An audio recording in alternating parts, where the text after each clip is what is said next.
কিছু স্থায়ী looks to be much better.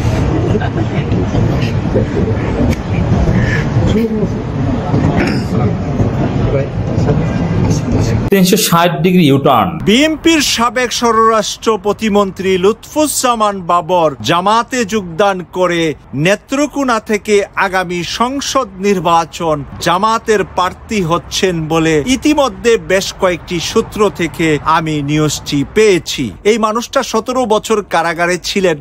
BBC একটা ছোট্ট ডকুমেন্টারি করেছে, যেটা বাংলাদেশের গণমাধ্যমে এবং সোশ্যাল মিডিয়াতে যথেষ্ট ভাইরাল হয়ে গেছে। বাংলাদেশের বিষয়ে বিবিসি খুব ভালো প্রতিবেদন করেছে। আসসালামু আলাইকুম ওয়া রাহমাতুল্লাহি ওয়া বারাকাতুহু। দেশ ও দেশের বাইরে দূর দূরান্ত থেকে এই মুহূর্তে ভিডিওটি যারা দেখছেন, ভিডিওটি যারা প্লে করেছেন, তাদেরকে অনুরোধ করব এবং রিকোয়েস্ট করব পুরো ভিডিওটি সম্পূর্ণ দেখার জন্য। সম্মানিত বন্ধুগণ, দর্শক শ্রোতা মণ্ডলী, বিএনপির ত্যাগী নেতা লুৎফুজ্জামান বাবর আপনারা সকলেই পছন্দ করেন, হয়তো আমি তাকে ভীষণভাবে পছন্দ করি। একটি গুঞ্জন রাজনৈতিক অঙ্গন জুড়ে চলছে গত কয়েকদিন ধরে। সেটি হচ্ছে লুৎফুজ্জামান বাবর ভাই নাকি বিএনপিতে অবহেলিত এবং বিএনপিতে অবহেলিত হওয়ার পরে তিনি জামাতে যোগ দিয়েছেন। জামায়াতের হয়ে আগামীর সংসদ নির্বাচনে অংশগ্রহণ করবেন তিনি, এমনই খবর শোনা যাচ্ছে। আসলে কি তাই? বিএনপি কি ত্যাগ করেছে? বিএনপি ত্যাগ করে কি লুৎফুজ্জামান বাবর জামায়াতে যোগ দিয়েছে? সম্প্রতি জামায়াতের আমিরের সঙ্গে লুৎফুজ্জামান বাবরের একটি ভিডিও ব্যাপক পরিমাণে ভাইরাল হয়, যেখানে দেখা যায় লুৎফুজ্জামান বাবরকে বুকে জড়িয়ে বুকে টেনে নিলেন জামায়াতের আমির ডক্টর শফিকুর রহমান। প্রিয় দর্শক শ্রোতা মণ্ডলী, চলুন কথা না বাড়িয়ে লুৎফুজ্জামান বাবর আসলেই কি সত্যিকার অর্থেই বিএনপি ত্যাগ করেছে? তিনি কি সত্যিকার অর্থেই প্রকৃতপক্ষেই কি আগামীর নির্বাচন জামায়াতের হয়ে লড়বেন? জামায়াতে যোগ দিয়েছেন কিনা আমরা সেটা দেখে আসি। কয়েকটা ভিডিও সূত্রে কয়েকজনের বিশ্লেষণ দেখব, তারপরে কথা বলবো। আশা করি সঙ্গে থাকবেন পুরো ভিডিওটি জুড়ে আপনারা, এবং যদি পারেন ভিডিওটি বেশি বেশি শেয়ার করে দিবেন বন্ধু বান্ধবের কাছে।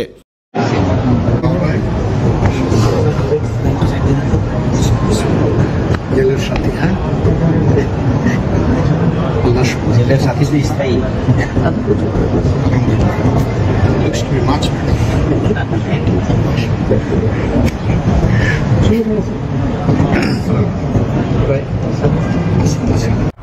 বিএনপির সাবেক স্বরাষ্ট্র প্রতিমন্ত্রী লুৎফুজ্জামান বাবর জামাতে যোগদান করে নেত্রকোনা থেকে আগামী সংসদ নির্বাচন জামাতের প্রার্থী হচ্ছেন বলে ইতিমধ্যে বেশ কয়েকটি সূত্র থেকে আমি নিউজটি পেয়েছি।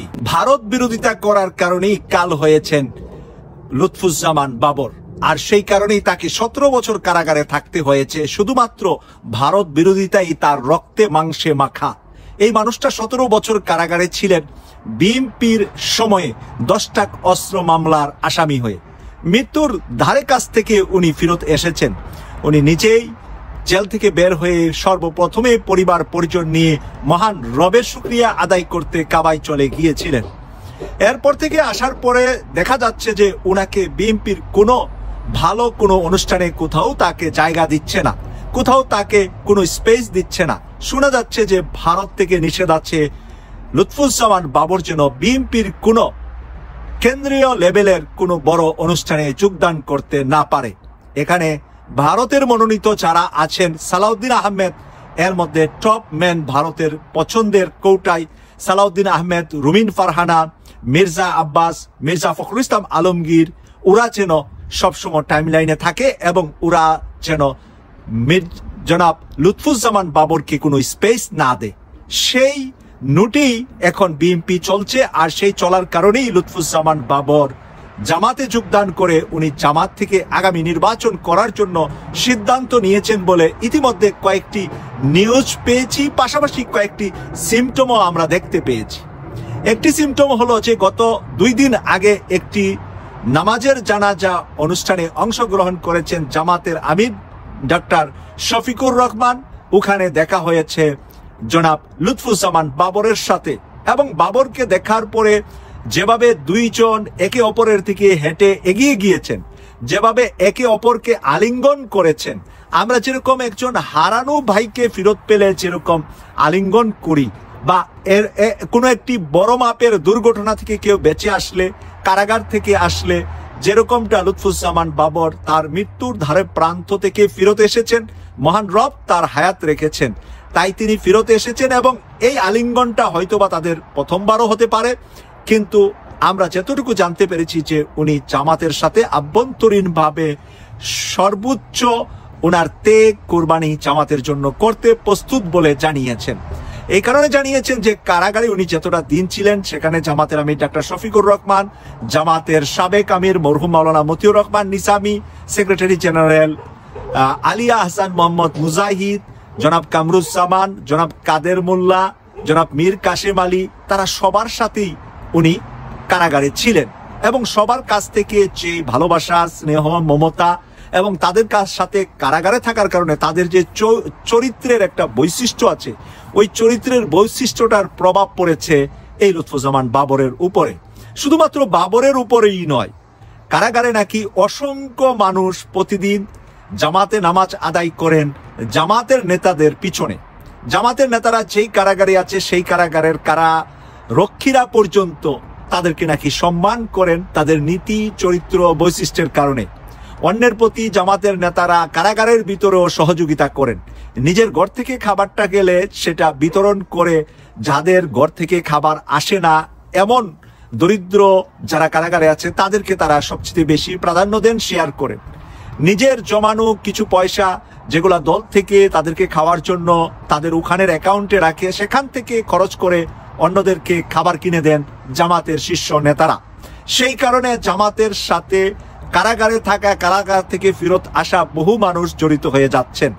কারাগারগুলাকে হাসিনা বানিয়ে দিয়েছিলেন প্রত্যেকটা কারাগারকে জামাতের এক একটা অফিস বা এক একটা ফ্যাক্টরি বলা চলে, অথবা জামাতের এক একটা বিশ্ববিদ্যালয়, যেখানে জামাতের সর্বোচ্চ পড়াশোনাটা হয় কারাগারের ভিতরে। কারণ মানুষগুলা বেকার থাকেন, প্রচুর সময় থাকে, ওনারা নিজেরা পড়াশোনা করেন, আবার নিজেরা গ্রুপ বেঁধে, দল বেঁধে মসজিদে নামাজের পরে অথবা বিকালবেলা মাঠে বসে তারা কোরআন এবং হাদিসের আলোচনা করেন, ইসলামিক বইয়ের আলোচনা করেন, ইসলামিক গবেষণাদের আলোচনা করেন। এই আলোচনাগুলা চোর, ডাকাত, ছিনতাই, বিভিন্ন অপরাধের মানুষরা তাদের কাছ থেকে শোনার পর নিজের জীবনই পরিবর্তন করে ফেলেন।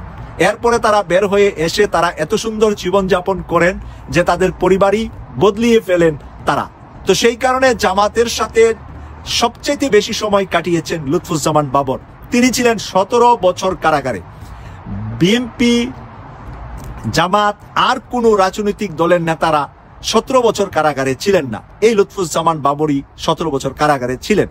তো প্রিয় দর্শক, সেই লম্বা সময়ে উনি কারাগার থেকেই জামাতের সাথে ঘনিষ্ঠ হয়ে এসেছেন এবং কারাগার থেকে আসার পরে ওনার জীবনের পরিবর্তন করে ফেলেছেন। উনি এক সময় খুব বিলাসী, খুব জীবনযাপনটা অত্যাধুনিক করতেন উনি যখন স্বরাষ্ট্র প্রতিমন্ত্রী ছিলেন। কিন্তু কারাগারে যাওয়ার পরে একটি শার্ট পরে উনি বারবার দেখা গিয়েছে, আমরা আদালতে উনি আসছেন, একটি শার্ট আয়রন করা নাই ওনার গায়ে, বারবার আমরা দেখতে পেয়েছি। তো এই মানুষটা একেবারেই আল্লাহর জন্য নিজেকে বিলীন করে দিতে চান, এমন তার মন মানসিকতা হয়ে গিয়েছে। তিনি চান যে বাকি জীবনটা যে আল্লাহ উনাকে দান করেছেন কারাগার থেকে ফেরত এসে বেঁচে থাকার জন্য, এই জীবনটা যেন আল্লাহর জন্যই উনি ব্যয় করতে পারেন। উনি যেই দলটা করেন বিএনপি, এই দলটার ভিতরে উনি ওই পরিবেশ নাকি পাচ্ছেন না। এই দলটা এখন চাঁদাবাজির সাথে জড়িত, দলের নিজেদের ভিতরে কুন্দল করে একে অপরকে হত্যা করছে, দলের নিজেদের ভিতরে কুন্দল হচ্ছে, একই আসনে 4-5 জন প্রার্থী হচ্ছে, নিজেদের দলের যে বদনামগুলা হচ্ছে, এই খারাপ বদনামগুলা, এই খারাপ কাজগুলার সাথে উনি 17 বছর পরিচিত নয়। 17 বছর আগে উনি পরিচিত ছিলেন এবং এরকম ভাবে হয়তোবা উনি যেহেতু সরকারে ছিলেন, এরকম ভাবে এত খারাপ অবস্থায় তিনি তখন দেখেন নাই। এখন 17 বছর পরে এসে ডক্টর মোহাম্মদ ইউনূস সরকারের সময়ে হাসিনা পালিয়ে যাওয়ার পরে আওয়ামী লীগের কার্যক্রমটা তো আর লুৎফুজ্জামান বাবর দেখেন নাই, উনি তো কারাগার থেকে শুধু শুনেছেন। এখন বের হয়ে এসে দেখছেন যে আওয়ামী লীগের শুনেছেন আর বিএনপি করতেছে তা দেখতেছেন। সেই কারণে উনি মানসিকভাবেই পরিবর্তন হয়ে জামাতে যোগদান করছেন বলে আমি বিশ্বস্ত সূত্র থেকে কয়েকটি সূত্র থেকে পেয়েছি, আপনারাও ইতিমধ্যে তার কথাবার্তায় বক্তব্যে বুঝতে পারছেন, এবং জামাতের আমিরের সাথে সাক্ষাৎটা কুলাকুলিটা যেটা করেছেন সেটা করার পর থেকে আরো বেশি অনেক মিডিয়াতে আলোচনা হচ্ছে। 360 ডিগ্রি ইউটার্ন প্রফেসর ইউনূসের ক্ষেত্রে, মুহূর্তেই দৃশ্যপট বদলে গেল, অস্বাভাবিক। আপনার বিশ্বাস করতে কষ্ট হবে যে প্রফেসর ইউনূসের ক্ষেত্রে কি ঘটেছে, তিনি কি কাজ করেছেন। আনইমাজিনেবল, অবিশ্বাস্য, আনবিলিভেবল। দর্শক, এনটিভি নিউজের একটা রিপোর্ট, তাদের শিরোনাম, ভারত বুঝে গেছে হাসিনার দিন শেষ, প্রশ্নবোধক চিহ্ন। শিরোনামটা তো অবশ্য ইউনূস সরকারের প্রতি একটু সহমর্মিতা রেখে করতে হয়। থাম্বনেইলে 360 ডিগ্রি ইউটার্ন, প্রফেসর ইউনূসের প্রশংসায় পঞ্চমুখ ভারতীয় মিডিয়া। এটাই হচ্ছে আমার মূল পয়েন্ট। প্রফেসর ইউনূসের প্রশংসায় পঞ্চমুখ ভারতীয় মিডিয়া, এত সোজা এটা কেন? ভারতীয় মিডিয়া তো প্রফেসর ইউনূসের বিরুদ্ধে প্রোপাগান্ডা চালাবে, এখন কেন তার প্রশংসা করছে? এনটিভি দেখিয়েছে, ভারতের অনেকগুলো মিডিয়ার স্ক্রিনশট সহ তারা পড়ে শুনিয়েছে। সেই রিপাবলিক বাংলাও এখন গড়ে গিয়েছে। মোদি মিডিয়া বলতে যা বোঝায় সবগুলো সুর পাল্টিয়েছে, এখন তারা ইউনূসের প্রশংসা করছে। ইউনূস ফরেন পলিসিতে ম্যাজিক দেখাচ্ছেন, আশ্চর্য হচ্ছে না?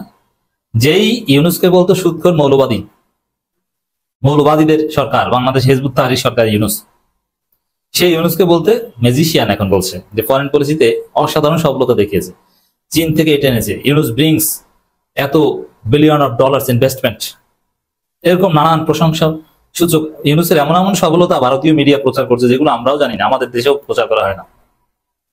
ইউনূসকে এখন মহান বলছে, ইউনূসের প্রতি জনগণের সমর্থন আছে, একটা সফল সরকার, এগুলো বলছে। সে রিপাবলিক বাংলার ময়ূখের চিল্লাচিল্লি কিন্তু এখন আর নেই। কিভাবে হয়েছে এই শিফট, প্যারাডাইম শিফট? এটা কবে থেকে? 360 ডিগ্রি ইউটার্নটা কবে থেকে?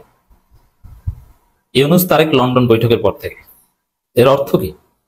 ইউনূস তারেক লন্ডন বৈঠক বা সামগ্রিকভাবে আমি এটা কয়েকটা আলোচনায় বলেছি যে ভারতের সাথে ইউনূস আপোষ করেছেন, সে আপোষের ফলে দৃশ্যপট বদলে গিয়েছে, এটা একটা ব্যাখ্যা। আবার কেউ কেউ আরেকটা ব্যাখ্যা দেওয়ার চেষ্টা করেছেন ভারতীয় মিডিয়ার এই 360 ডিগ্রি ইউটার্নকে। এটা হচ্ছে যে না, ভারত বুঝে গেছে যে হাসিনার দিন শেষ, এখন ইউনূসের সাথে সম্পর্ক রাখা দরকার, ইউনূসের বিরুদ্ধে বলে লাভ নেই, হাসিনা আওয়ামী লীগের পক্ষে আর সুযোগ নেই, তার চাইতে বরং ইউনূসের সাথে সম্পর্ক রাখি, এর মধ্য দিয়েই যা করা যায়।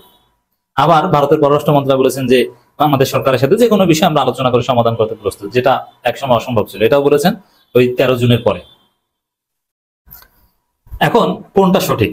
ইউনূস ভারতের সাথে সমঝোতা করেছেন, না ভারত ভয় পেয়ে এখন ইউনূসের প্রতি নমনীয় হয়েছে? উত্তর হচ্ছে ইউনূস ভারতের সাথে সমঝোতা করেছে, ভয় পেয়ে নমনীয় হয়েছে এটা নয়। কেন নয়? আচ্ছা, ভয় পাওয়ার মধ্যে কি করেছে ভারত? ভয় পাবে এমন কি করেছে ইউনূস? বরং যখন ভারতের বিরুদ্ধে কিছু করেছে তখন ঠিকই প্রোপাগান্ডা চালাতো পাল্টা। যখন ভারতের বিরুদ্ধে বলা ইউনূস বন্ধ করে দিয়েছে তখন ভারত ইউনূসের প্রশংসা করছে। তো ভয় তো দেখায়নি, ভয় পাবে কিভাবে? ভয় পাওয়ার কি হয়েছে? আমরা কি দেখছি যে 13 জুনের পর ইউনূস সরকার আরো দুর্বল হয়েছে। কিভাবে? 13 জুনের পর সেই জনগণের সমর্থন নাই ইউনূসের প্রতি, জামাত চরমনাই এনসিপির সমর্থনে সবার সাথে বিরোধ, বরং রাগ হয়ে কেউ ঐকমত্য কমিশনের বৈঠকে যায়নি, কেউ ইউনূসের বিরুদ্ধে কথা বলছে, ইউনূসের নিরপেক্ষতা নিয়ে জ্বালাময়ী বক্তব্য এসেছে সব দলের পক্ষ থেকে সোহরাওয়ার্দী উদ্যানে চরমনাই মহাসমাবেশে। তো এগুলোর অর্থ তো ইউনূসের শক্তি কমেছে 13 জুনের পর। তাহলে শক্তি কমেছে আর ভারত বলছে শক্তি বেড়েছে, অর্থ কি? এর মানে এই সমঝোতা হয়েছে। কিভাবে? হিসাবটা হচ্ছে এরকম যে খলিলুর রহমান কিন্তু আমেরিকাপন্থী, ডক্টর ইউনূস আমেরিকাপন্থী। এখন দেখলেন তারা যে না, আমেরিকা তো কিছু দিতে পারে না, অথবা বিএনপির সাথে আপোষ করে ফেলেছে, আর বিএনপি তো আগেই ভারতের কোলে উঠে বসেছিল, এখন কি করার? আবার ওয়াকারও সহযোগিতা করছেন, ওয়াকারও চুপচাপ খেলছেন। তার চাইতে বরং ভারত আমেরিকাকে এক জায়গায় করে বাংলাদেশ প্রশ্নে ভারত আমেরিকাকে এক বিন্দুতে এনে আমরা মিলেমিশে চলি। তা ভারত আমেরিকাকে এক বিন্দুতে আনার অ্যাসাইনমেন্ট পেয়েছেন খলিলুর রহমান। এইভাবে ভারতের সাথে আপোষ করছেন প্রফেসর ইউনূস। আর তারপর থেকে ভারতের সুর বদল, ভারত সরকারেরও সুর বদল, গদি মিডিয়া মোদি মিডিয়াগুলোর সুর বদল। এটা হচ্ছে বাস্তবতা, দৃশ্যপট বদলে গেল। ইউনূস কি কাজটা ঠিক করলেন? না, মোটেই না। কাজটা ভুল করেছেন বলেই সংস্কার ছাড়া নির্বাচন আয়োজন করতে যাচ্ছেন ফেব্রুয়ারিতে। কাজটা ভারতের কোলে উঠেছেন বলেই এখন নির্বাচনের প্রস্তুতি নেওয়ার কথা বলছেন ডিসেম্বরের মধ্যে। ভারতের কোলে উঠেছে বলেই বিএনপি ক্ষমতায় এনে দেওয়ার এক প্রকার সমঝোতা করেছেন ইউনূস। আর আপাতত বিএনপিকে ক্ষমতায় আনতে পারলেই ভারত খুশি, কারণ ভারত জানে যে হাসিনাকে ক্ষমতায় আনা যে সম্ভব না, ওটা ভারত 6 আগস্ট জানতো। হাসিনা বা আওয়ামী লীগকে আনতে হলে আর কমপক্ষে 15-20 বছর। সেই 15 বছর ভারত কার প্লেট থেকে খাবে? বিএনপির প্লেট থেকে। এটা 6 আগস্টে সিদ্ধান্ত নিয়েছে ভারত। তারপরে বিএনপিকে প্রস্তাব দিয়েছে, বিএনপি মেনে নিয়েছে যে আমরা এখন তোমাদের লোক। শেখ হাসিনা বাড়ি নেই, বাপের বাড়ি বেড়াতে গেছে, এখন ভারপ্রাপ্ত স্ত্রী আমি, বিএনপি। আচ্ছা না, এই গল্প আপনারা জানেন না যে স্ত্রী বাপের বাড়ি বেড়াতে গেলে তখন গার্লফ্রেন্ডকে বাসায় আনে? নাটক সিনেমায় দেখেন না? একদম এক্সট্রিম লেভেলে পরকীয়া বলতে যা বোঝায়। তা ভারত বিএনপির ক্ষেত্রে এটা হয়েছে যে শেখ হাসিনা আপাতত ছুটিতে আছে, এখন তো আমার লাগবে একজন ভারপ্রাপ্ত। তা সে কে? সে হচ্ছে এই বিএনপিকে ভারত পিক করেছে। এই জন্য ইউনূস যখনই বিএনপিকে ক্ষমতায় আনার মোটামুটি গ্যারান্টি দিলেন বা তারেকের সাথে একটা সমঝোতায় বসলেন, তারেক রহমান প্রধানমন্ত্রী হবেন এরকম একটা ভাব দেখালেন, ভারত খুশি হয়ে গেছে। তারেক খুশি, বিএনপি খুশি, ভারত খুশি। বুঝতে পারছেন সমীকরণটা কি? প্রফেসর ইউনূস কি করেছেন? কেন ভারতীয় মিডিয়া 360 ডিগ্রি ইউটার্ন নিয়েছে, মোদি মিডিয়া? আবার দেখবেন, জাস্ট ওয়েট, দেখবেন আপনারা। যদিও এই বিএনপি ক্ষমতা এনে দেবে, এগুলো তো আমরা কখনো মানবো না, এগুলো হতে দিবে না। ইসলামপন্থীরা, এনসিপি, তরুণরা এটা কিচ্ছুতেই হতে দেবে না। ইউনূসের এই স্বপ্ন, বিএনপি ক্ষমতা এনে দেওয়ার স্বপ্ন পূরণ হবে না। সংস্কার ছাড়া কোনো নির্বাচন হবে না বাংলাদেশে। সামনে যখন দেখবেন সবকিছু উল্টে পাল্টে গেল, বিএনপির সাজানো বাগান ধ্বংস হয়ে গেল, অথবা ইউনূস আছেন কিন্তু বিএনপির সাথে সমঝোতা একদম নাই হয়ে গেল, বিএনপিকে ক্ষমতা এনে দেবে এই বাস্তবতা থাকলো না, ইউনূস ওই জায়গা থেকে পুরোপুরি সরে এসেছেন, আংশিক সরে অলরেডি এসেছেন, বাধ্য হয়ে পুরোপুরি সরে এসেছেন, এগুলো যখন দেখবেন তখন বুঝবেন, তখন দেখবেন যে ভারতীয় মিডিয়াগুলো আবার ইউনূসের বিরুদ্ধে লেগেছে। এখন দেখেন 13 জুনের পরে ইউনূসের বিরুদ্ধে বিএনপি কিছু বলছে। 13 জুনের আগে ডক্টর খলিলুর রহমান, আসিফ মাহফুজের পদত্যাগ চেয়েছে বিএনপি, কিন্তু 13 জুনের পর একদিনও পদত্যাগ চেয়েছে? চায়নি। ইউনূস চলে যাক, ইউনূস খারাপ, এটা বলেছে একবারও বলেনি। এর মানে বিএনপি খুশি ইউনূসের উপর, ভারত খুশি। আবার যখন সামনে বিএনপি বেজার হবে, ভারত বেজার হবে, ভারতীয় মিডিয়াগুলো প্রোপাগান্ডা শুরু করে দিবে।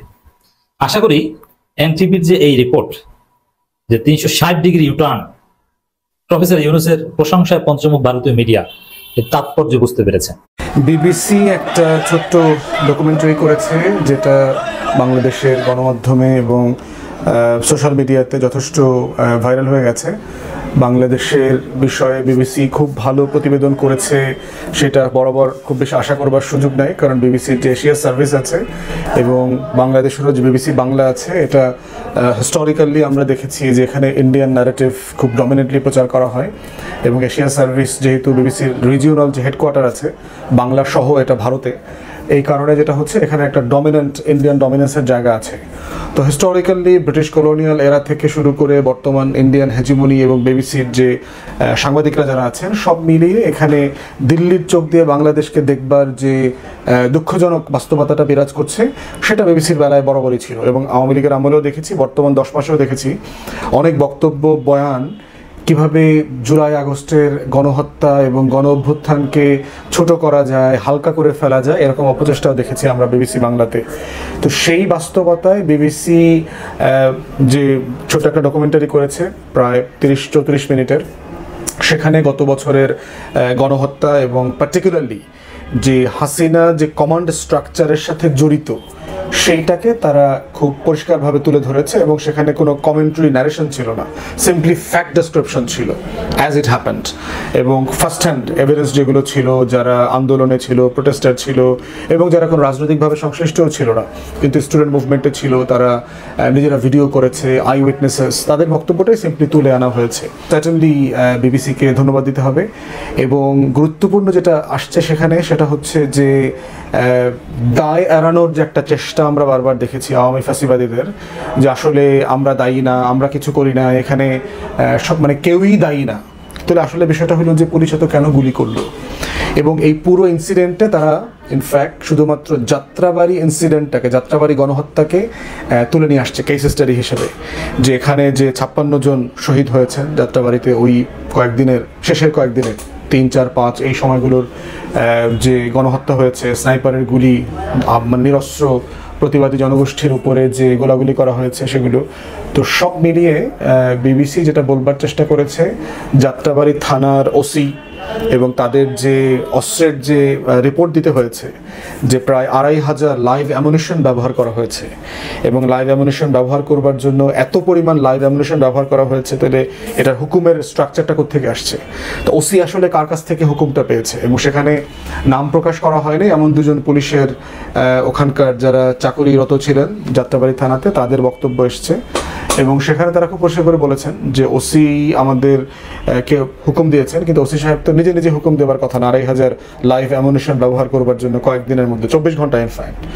তো সার্টেনলি তিনি যারা লোকাল ডিসি আছে, ডেপুটি কমিশনার অফ পুলিশ ওই এলাকাটার রিজিয়নের জোনের বলে তারা, সেই জোনের উপরে আপনার পার্টিকুলারলি বলা হয়েছে ডিবি হারুন, এই হোটেল হারুনের যে মালিক ছিলেন সেই ডিবি হারুন, পরে যিনি চোরের মতো করে পালিয়ে চলে গেছেন দেশ থেকে, এই ডিবি হারুনের উপরে ডিএমপি কমিশনার ছিলেন, ডিএমপি কমিশনারের উপরে পুলিশের আইজি ছিলেন, আইজির উপরে হচ্ছে স্বরাষ্ট্রমন্ত্রী ছিল, স্বরাষ্ট্রমন্ত্রীর উপরে হচ্ছে প্রধানমন্ত্রীর উপরে যে আবার দিল্লি ছিল, ওই অংশটা অবশ্য বিবিসি বলে নাই। তো সেই জায়গাতে পুরো কমান্ড কাঠামোটাকে দেখিয়ে দেওয়া হয়েছে যে আসলে কার হুকুমে এই রকম গণহত্যা করবার একটা হুকুম এসছে, এবং এত পরিমাণ হাজার হাজার লাইভ অ্যামুনিশন ব্যবহার করা হয়েছে। আরেকটা বিষয় যেটা এসছে এখানে সেটা হচ্ছে শেখ হাসিনার কণ্ঠ, সে যে হুকুম দিচ্ছে, যেটা ডিজিটালি অডিও রেকর্ড, সেখানে যেটা এক্সপোজ করা হয়েছে, এবং বিবিসি কনফার্ম করেছে যে তারা এটা চেক করিয়েছে, ফ্যাক্ট চেক করিয়ে, যে এটা আসলেই শেখ হাসিনার কণ্ঠ, এবং সেখানে শেখ হাসিনা পরিষ্কার করে বলছে লিথাল ওয়েপন ব্যবহার করার জন্য যেভাবে পারা যায়, যতগুলো দরকার, হোয়াটএভার সে বলে দিয়েছে। তো এই ইনফরমেশনগুলো কেন জরুরি সেটা হচ্ছে মানবতা বিরোধী অপরাধের মামলা যেহেতু চার্জশিট হয়ে গেছে, এভিডেন্সগুলো প্রডিউস করবার প্রশ্ন আসবে, তখনই প্রশ্ন আসবে যে এই গণহত্যার জন্য আসলে শেখ হাসিনাকে দায়ী করা যাবে কিনা, রাষ্ট্রের ক্ষমতা দখলকারী অবৈধ প্রধানমন্ত্রী, আওয়ামী লীগের সভানেত্রী, এবং সেই কাঠামোতে যদি প্রমাণ করা যায় যে আসলে হাসিনা কমান্ড স্ট্রাকচারের সুপ্রিমো জায়গাতে ছিলেন, দি সুপ্রিমো, তিনি আসলে সিদ্ধান্ত দিয়েছেন এখানে গণহত্যা করবার জন্য, তাহলে তার ন্যায্যতার ভিত্তিতে তার বিচার করা, এবং সেই বিচারের আলোকে তার দল, যেহেতু সেই দলের সভানেত্রী, এই দলকে নিষিদ্ধ করবার একটা লিগ্যাল গ্রাউন্ড এখানে তৈরি হবে। এবং ইতিমধ্যে আমরা দেখলাম যুদ্ধ বা মানবতা বিরোধী অপরাধের যে ট্রাইব্যুনাল আছে, সেখানে একজন প্রসিকিউটর ইতিমধ্যে বলেছেন যে এই এভিডেন্স তারা কোর্টের সামনে প্রডিউস করবেন, এই ডিজিটাল এভিডেন্স, যে হাসিনা কীভাবে কমান্ড স্ট্রাকচারে জড়িত, এবং এই প্রিন্সিপাল অফেন্ডার, সেকেন্ডারি অফেন্ডারের আলাদা বিচারের এবং কমান্ড স্ট্রাকচার আছে যুদ্ধাপরাধের ট্রাইব্যুনালে। তো সেই জায়গাগুলোতে জেনোসাইড এবং ক্রাইমস এগেন্স্ট হিউম্যানিটি প্রমাণ করবার জন্য এই এভিডেন্সটা ভেরি ক্রিটিক্যাল, এটা মাথায় রাখাটা আমাদের জন্য জরুরি। এবং থার্ড যেটা গুরুত্বপূর্ণ বিষয় সেটা হচ্ছে যে এটা একটা ইন্টারন্যাশনালি রেপুটেবল সোর্স, গণমাধ্যম, বিবিসির কাছ থেকে এসছে।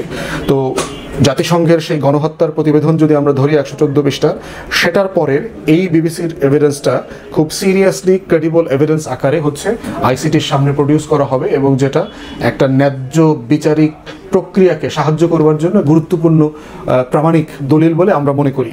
তো এইরকম একটা সময়, যেহেতু জুলাই আগস্টের আমাদের বার্ষিকী চলছে, সারা বাংলাদেশে জুলাই আগস্টকে নিয়ে যে উদ্দীপনা চলছে, এবং লক্ষ লক্ষ ভিডিও, সবাই যার যার মোবাইলে যেটা ছিল সে আন্দোলনের সময়, লড়াইয়ের সময়কার যে জায়গাগুলো ছিল, সেটা এখন লাইমলাইটে আসছে এবং আসছে প্রত্যেক দিন।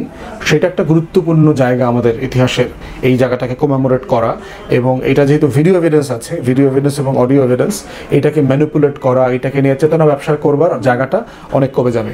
তাই আমরা আবারও বিবিসিকে ধন্যবাদ জানাচ্ছি, এবং আন্তর্জাতিক গণমাধ্যম তাদের অনেক ব্যর্থতার মাঝেও তারা যে এরকম একটা হিস্টোরিক্যাল ডকুমেন্ট প্রডিউস করেছেন, এবং যেটা বিচারিক প্রক্রিয়াকে ন্যায্যতার সাথে সাহায্য করবে, এই জায়গাটাকে আমরা সাধুবাদ জানাই। সম্মানিত বন্ধুগণ, দর্শক শ্রোতা মণ্ডলী, আপনারা দেখতে পারলেন, ব্যক্তিগত মতামত অবশ্যই কমেন্ট করে জানাবেন কি বলতে চান।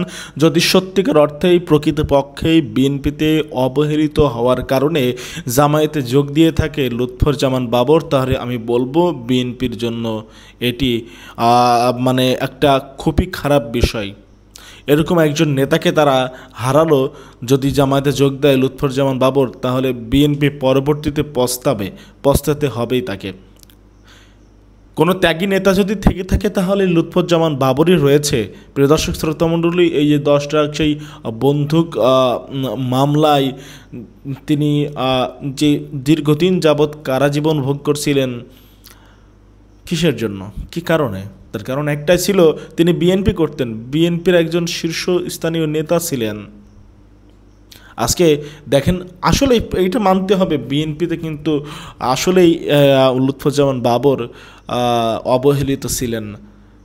তিনি মুক্তির পরে আমরা দেখিনি সেরকমভাবে তাকে বিএনপির নেতাকর্মীদের মুখ থেকে তার নাম পর্যন্ত আমরা উচ্চারণ শুনিনি।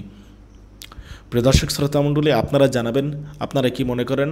আমি ব্যক্তিগতভাবে এটা বলতে চাই, লুৎফুজ্জামান বাবর যদি বিএনপি ছেড়ে যদি জামায়াতে যোগ দেয়, মনে করি সেটাও তার জন্য ভালো ডিসিশন, ভালো পদক্ষেপ। যেখানে নিজের কোনো মূল্যায়ন নাই, যেই দলের নিজের কোনো মূল্য নাই, সেই দলে কেন আমরা থাকবো ভাই? আপনারা জানাবেন আপনাদের ব্যক্তিগত মতামত, অপিনিয়নটা। ভিডিওটি ভালো লাগলে শেয়ার করবেন বন্ধুবান্ধবের কাছে। চ্যানেলে নতুন হয়ে থাকলে চ্যানেলটা সাবস্ক্রাইব করে রাখার অনুরোধ জানাবো আপনাদেরকে। আজকের মতো এ পর্যন্তই, বিদায় নিচ্ছি। আল্লাহ হাফেজ। আসসালামু আলাইকুম ওয়া রাহমাতুল্লাহি ওয়া বারাকাতুহু।